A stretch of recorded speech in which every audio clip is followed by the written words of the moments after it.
Malam ini kita ada di pantai selatan, pantai atau Segoro Kidul, tepatnya di Pacitan, di pantai Teleng sebelah timur. Kalau pantai Teleng yang asli di sana untuk tamasya, tapi ini di sebelah timur, tidak boleh untuk rekreasi. Karena ini ada palung-palung yang dalam, makanya nggak boleh dan ombaknya besar-besar. Dan tempat ini sering saya datangi untuk mengambil air laut ini dengan adik Agus Suprapto. Kalau Pak Agus sendiri itu murid atau bagaimana ini? Saya murid Kilawu sejak 1995. Sejak 95? Ya. Bapak sendiri sebenarnya profesinya sebagai apa, Pak? Saya sebagai PNS tepatnya bekerja di Dinas Sosial yang menangani orang-orang ODGJ. Selama ikut Kilawu dari 95 itu, Yeah. Pak Agus banyak mendapatkan apa, Pak? Saya banyak mendapatkan bimbingan dan ilmu-ilmu kanuragan maupun ilmu-ilmu yang banyak sekali dari Kilawu, dan saya mendapatkan pengalaman-pengalaman tentang hidup. Misalnya pernah menangani orang-orang ODGJ itu, pernah saya dibacok. Iya, karena kondisi itu kondisi kambuh, sebelum itu kan ikut penduduk. Nah, kebetulan yang diikuti itu punya anak cewek. Nah, kebetulan dia apeli pacarnya gitu loh. Orang ODGJ tersebut cemburu, akhirnya yang ngapel itu dibacok. Akhirnya penduduk setempat memanggil saya langsung datangi rumahnya, posisinya tepatnya di kandang sapi. Begitu saya masuk ke sana, saya langsung dibacok. Dan tidak mempan, Pak? Begitu saya langsung saya tangkis gini, yang tajamnya arit itu kena sini, tangan ini, darah itu mengalir ke sini. Tapi setelah orang yang DGJ tersebut bisa saya ringkus, malah tangannya dia yang luka. Tangan saya nggak ada luka sama sekali. Wah, itu sekelumit cerita yang sangat menarik itu. Yeah. Mungkin bisa kita teruskan nanti gitu, Pak. Yeah. Kembali lagi ke Kilawu. Oke, Mas. Ya. Pengambilan air di Segoro Kidul ya ini, ya? Ya, Segoro Kidul. Tujuannya apa, Ki? Tujuan seperti kita istilahnya ilmu yang dinamakan ilmu asal mula manusia atau Sangkan Parane Dumadi. Nah, dari ilmu Sangkan Parane Dumadi ini kita istilahnya bahwa kehidupan manusia itu seperti air yang mengalir. Seperti air mengalir, laut adalah sebagai penampung, dan kita ibaratnya kehidupan seperti sungai ataupun air yang jernih. Pertama, kita dilahirkan dari ibu ataupun orang tua, istilahnya dari orang tua itu kita adalah sebagai fitrah yang jernih. Tapi karena kita makin besar dan menjalani kehidupan seperti air yang mengalir melewati sungai, makin lama akan makin keruh dalam perjalanan itu, dan makin keruh dalam perjalanan itu lama-lama kita akan kembali kepada laut lagi. Dan laut ini kenapa saya mengambil kidul? Kidul itu dalam ilmu istilahnya kiblat papat limo pancer, dalam arti 5 anasir itu yang dinamakan kidul itu berwarna merah atau dalam arti darah atau roso. Dan roso itu tadi itu berasal yang merah itu dalam ilmu istilahnya asal mula manusia atau itu berwarna merah itu berasal dari ibu, kalau putih berasal dari bapak. Kenapa kita mengambil yang merah? Karena roso itu, getih itu ditunjukkan dengan warna kidul. Kidul dalam arti itu kalau di dalam bahasa Jawanya, kidul itu dudul. Dudul ini yang dinamakan dudul itu telunjuk kita kalau meminta sesuatu, kita istilahnya menuju kepada Tuhan Yang Maha Esa atau Allah Subhanahu wa Ta'ala. Dengan adanya kita menunjuk istilahnya memohon kepada Allah Subhanahu wa Ta'ala dengan lantaran air laut, karena air laut segala sesuatu yang di dalam laut itu yang haram akan menjadi halal. Contohnya istilahnya kepiting, haram itu kalau di laut itu kan bisa dimakan. Nah seperti itu, makanya istilahnya penyakit itu ibaratnya haram, istilahnya segala sesuatu yang bersifat merusak penyakit itu. Dengan adanya air laut untuk mandi ini dia akan ternetralisir dengan energi yang ada di laut ini. Jadi air laut kita tidak bertujuan kepada segala sesuatu goib yang menyimpang. Kita hanya menuju kepada Allah Subhanahu wa Ta'ala dengan berdasarkan ilmu kiblat papat limo pancer tadi. Bidul menunjukkan warna merah, kidul artinya dudul, dudul itu artinya menunjuk, menunjuk itu kalau kita beribadah itu sholat, kita menunjuk kepada istilahnya menunjuk kepada kiblat ataupun menunjuk kepada salah satu kiblat yang mengatakan bahwa kita bersahadat seperti itu. Air yang kita ambil nanti kalau sudah kita sampai rumah, kita sudah mau izin yang di sini istilahnya nanti akan kita rituali Mas, dengan adanya kita selamatan, sodako dan yang lain-lain. Dan dengan gitu langsung kita puasai atau kita tirakati, melek dan lain istilahnya dengan ilmu itu. Mohon kepada Allah istilahnya sholat tahajud apa gimana itu, dengan kekuatan air ini semoga air ini bisa menyembuhkan penyakit ataupun segala sesuatu gangguan yang menimpa pasien atau orang tersebut. Ada, memang saya kalau datang ke sini ya cuma mengambil satu ini, nggak mengambil banyak karena istilahnya sesuai dengan kebutuhan pasien tadi. Istilahnya mulai dari istilahnya untuk usaha, pelancar usaha, untuk menolak netralisir istilahnya gangguan gaib, dan untuk istilahnya penyembuhan kan banyak, mulai dari sakit ini banyak, sakit medis atau non medis. Tapi kalau medis kita sebaiknya istilahnya orang itu konsultasi ke dokter. Kalau dokter sudah angkat tangan, ibaratnya sudah ini dilihat baik semua baik, nah silahkan gitu ke tempat kami. Kalau itu medis biasa ya harus ke dokter, kalau saya prinsipnya begitu. Tapi kalau istilahnya ada ada sekarang itu penyakit yang disinkronkan dengan penyakit gaib. Ya, ada orang seandainya ada orang seperti saya. Ya. Saya ngambil air di laut ini. Ya. Saya hanya mengambil begitu aja. Ya. Terus saya nggak berdoa, nggak bagaimana, nggak minta Ya. izin. Terus saya bawa pulang. Tujuannya ya saya percaya ini akan menyembuhkan saya. Mungkin saya punya penyakit apa, rematik. Itu bisa sembuh nggak? Kalau seperti itu kita bukan percaya pada Allah atau pada Tuhannya, tapi malah percaya pada airnya. Ya kurang pas lah. Tapi kalau ada orang yang mengatakan itu baik, ya monggo kerso. Tapi kalau untuk saya itu segala sesuatu, semua anasir yang ada di dunia ini itu kepunyaan Allah, dan kita mintanya itu kepada Allah. Ini hanya sarana atau media. Pak Agus, di pantai ini sendiri apakah pernah melakukan ritual tertentu yang itu untuk tujuan memang sebuah keinginan pribadi gitu, pernah nggak Pak?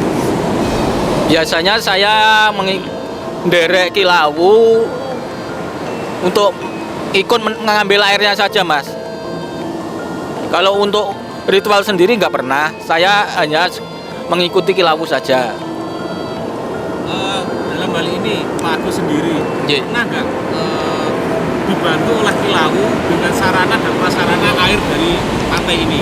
Sering banget. Sering banget. Bisa Ya. ceritakan satu hal atau dua hal gitu Pak Agus? Misalnya dulu saya pernah sakit asma, itu sudah parah sekali Mas. Bahkan saya itu pernah ke dokter, itu sudah dipasang oksigen di suatu klinik. Sudah kondisi itu jalan aja udah hampir nggak bisa. Begitu dipasang oksigennya habis. Saya itu disuruh pulang lagi. Katanya besok suruh datang lagi. Padahal kondisi saya itu udah lemah. Akhirnya istri saya telepon ke Kilawu, mohon bantuan supaya penyakit saya cepat sembuh. Akhirnya diambilkan dari Laut Selatan ini di Ritwali, dan alhamdulillah sembuh sampai sekarang, nggak pernah kambuh. Itu masih ingat nggak Pak? Tahun berapa gitu? Sekitar tahun 2003-an. Sekitar tahun 2003. Ya. Berapa? Sekitar 20 tahun yang lalu. Iya. Iya. Pak Agus dulu begitu kenal dengan Kilawu, tahu dengan Kilawu, itu apa sih yang membuat Pak Agus akhirnya berburu ke Kilawu? Hal utama yang membuat Pak Agus Iya. ke Kilawu itu apa? Dulu saya itu pernah diajak teman itu berburu ke tempat-tempat, bukannya menjelekan ya, tempat-tempat silat yang lain. Tapi saya tuh sama sekali nggak tertarik. Tapi suatu saat itu waktu itu saya di masjid, tepatnya di Masjid Desa Nggaron, ada salah satu teman itu yang memakai kaos simbolnya pakai si Kemuning Bakti Persada. Dari situ saya timbul keinginan, apa sih Kemuning Bakti Persada itu? Akhirnya saya tanya-tanya, terus akhirnya saya tertarik ikut latihan di Kemuning Bakti Persada. Terus saya langsung dikenalkan beliau ini, ternyata beliau itu teramat sangat dekat dengan orang kecil, Mas. Beliau selalu menekankan tentang kejujuran, selalu kesederhanaannya itu yang membuat saya tertarik. Berarti Pak Agus ini selain sebagai murid spiritual dari Kilawu, Ye.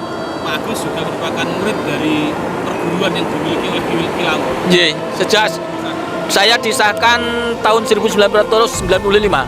Tahun 95 Ya. disahkan. Ya. Apa saja Pak yang didapatkan ketika belajar tentang Kemuning Bakti Persada itu?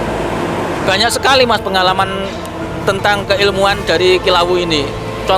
Contohnya satu lagi nggih. Waktu itu sekitar tahun 2012, tepatnya saya baru bangun rumah, saya baru nempati di situ. Saya begitu masuk di situ, lingkungan situ udah diingatkan sama lingkungan, hati-hati Pak Agus, di sini banyak maling gitu. Ya saya bilang terima kasih Pak atas peringatannya. Tapi saya tetap mengambil nggak begitu saya hiraukan. Pintu nggak pernah saya kunci, jendela nggak pernah saya kunci. Nah, akhirnya suatu saat maling itu masuk ke rumah saya. Uang, HP sama tas sekolah anak saya itu pun dibawa, dikira laptop. Akhirnya berapa itu Pak malingan? tahun 2013. 2013. Ye. Akhirnya anak saya itu mau berangkat sekolah itu nggak punya buku sama sekali karena dibawa maling itu. Ya. Akhirnya saya telepon ke Kilawu minta tolong supaya malingnya itu bisa ditangkap kembali. Tapi saya sama Kilawu dijanji nanti kalau malingnya ketangkap nggak boleh diapa-apakan. Itu yang membuat saya berpikir agak sulit ya. Padahal kondisi itu istri saya lagi hamil 8 bulan, anak saya yang kedua. Akhirnya saya dikasih ilmu tertentu, tepatnya ilmu pembayun sama apa gini Pak? Ini kok iki. Nggih pembayun. Nggih. Kali ijib pembayun. Kicip pembayun kalian Jolo Sutro. Jolo Sutro. Akhirnya jarak 1 bulan pas waktu saya sholat malam sekitar jam 1, kok perasaan saya nggak enak. Setengah 2 nanti. Terus saya ke kamar mandi. Waktu ke kamar mandi itu diikuti orang dengan sarung gitu. Saya kira istri saya iseng gitu loh Pak. Begitu saya nolak, loh kok orang laki-laki, berarti ini malingnya. Langsung lari, saya kejar itu larinya kenceng banget. Saya nggak bisa ngejar. Akhirnya saya cuman berdiri aja di pinggir sawah gitu. Maling itu langsung ambruk, roboh, nggak bisa gerak sama sekali. Minta tolong. Waktu saya minta tolong teriak-teriak nggak ada, sekitar situ nggak ada yang keluar. Akhirnya maling itu saya marahin pelan-pelan. Terus saya ajak ajak pulang, nggak bisa gerak. Saya tanya, Pak jenengan milih tak panggilkan lingkungan sini apa ikut saya? malingnya itu saya ikut aja Pak, manut. Akhirnya kalau manut ikut saya aja, tapi saya nggak bisa gerak Pak. Akhirnya saya pegang tengkoknya sih, saya tablet, sebentar langsung bisa gerak lagi. Kena kuncian itu. Begitu langsung saya ajak pulang. Sampai rumah itu istri saya sama anak saya yang pertama sudah nunggu di teras. Sakit takutnya istri saya itu karena melihat cincin saya di atas meja. Orangnya nggak ada, tinggal cincinnya aja gitu loh. Istri saya mah nangis-nangis. Terus waktu itu langsung saya ajak masuk ke rumah, saya kasih makan, saya kasih kopi, saya kasih uang, saya antarkan pulang. Dan sebelum saya antar pulang itu, saya lihat itu di sarungnya itu ada bungkusan kecil di batu combong di anunya itu. Sarana untuk mulut putih yang malingnya itu. Tapi akhirnya masalah selesai ya Pak ya? Akhirnya saya antarkan ke rumah, saya pasrahkan ke istrinya. Dan sudah di lingkungannya itu sudah nggak ada maling lagi? Nggak ada, sampai sekarang alhamdulillah aman. Mungkin dari Kilau sendiri, dari ceritanya Pak Agus ini gitu. Ya, Ceritanya Pak Agus ini, ya. apa sih sebenarnya yang membuat Pak Agus begitu apa namanya, bisa dibilang begitu mudahnya menangkap maling yang dibilang sakti itu? Karena kan maling meskipun kesaktiannya luar biasa apapun, tapi kan punya kelemahannya. Biasanya maling ilmunya kan biasanya belut putih, sirap, belut putih itu sama sirap biasanya Mas, itu yang sering dipakai itu belut putih sama sirap. Dan ini juga ada kelemahannya. Dan kelemahannya seperti itu yang kita manfaatkan. Belut putih seharusnya ilmu belut putih itu sebenarnya adalah ilmu bagus. Ilmu belut putih itu sebenarnya ilmu untuk menolong bayi, orang melahirkan, tapi disalahgunakan. Kalau ilmu sirap biasanya untuk menyirap anak nangis, tapi disalahgunakan dengan cara merubah ritual. Istilahnya memodifikasi ritual agar bisa dipergunakan sesuai kehendak hatinya. Contohnya untuk maling tadi itu, tapi ada kelemahannya. Kelemahannya ya seperti tadi, dengan adanya ilmu Jolo Sutro, yang dimaksud Jolo Sutro adalah jolo jala halus tapi yang mengembang. Jadi orang itu kena tapi nggak tahu. Terus dengan Pembayun itu ilmu yang untuk melemaskan. Untuk melemaskan, salah satunya istilahnya untuk melemaskan otot dan urat darah. Seperti itu. Ya. Berapa lama nih Pak Agus sampai bisa benar-benar menguasai dan mengamalkan ilmu itu? Ya, ilmu kan ada banyak Mas. Kebanyakan orang dikira kita membaca istilahnya ilmu tertentu primbon dari apa, tapi tidak dijasahi, tidak bisa. Ada yang dijasahi, pancen ilmunya juga nggak bisa ada. Dipelajari juga nggak bisa-bisa. Karena seperti itu. Kalau ilmu itu dulu kan sudah saya pelajari lama, setelah itu istilahnya saya asmakan atau saya kowaskan atau saya masukkan kepada Di Agus ini. Setelah ini itu istilahnya ada biji, istilahnya biji tadi ditanam dan yang mengembangkan Di Agus sendiri itu. Jadi ilmu itu akan berkembang dari sifat, karakter, dan tirakatnya orang tadi itu. Baik, kalau seandainya karena keterbatasan waktu, Ya. karena keterbatasan banyak hal, Banyak hal. seseorang, akhirnya apa namanya, orang itu nggak bisa datang ke Laut Kidul. Ya. Apakah ada alternatif lain? Ya bisa, tapi istilahnya seperti ini. Dengan adanya kita kan kadang-kadang seperti satu ini Mas ya, kadang-kadang ada yang sudah dirituali sisa, kadang-kadang ada sisa sedikit apa seperti itu. Kalau kita mengambil dari Laut Kidul, tapi itu, nah sedikit itu tadi yang kita manfaatkan. Tapi setelah itu nanti kita juga harus tetap di sini lagi, karena dengan adanya sugesti itu timbul kekuatan. Dengan adanya sugesti dan dengan adanya istilahnya kita riadoh-riadoh tertentu punya kekuatan, dan kekuatan tadi itu masuk dalam air ini tadi, dan air ini tadi bisa untuk berguna untuk seperti keperluan kita. Jadi air ini oleh kilau bisa dipergunakan untuk kepentingan lebih dari satu pasien.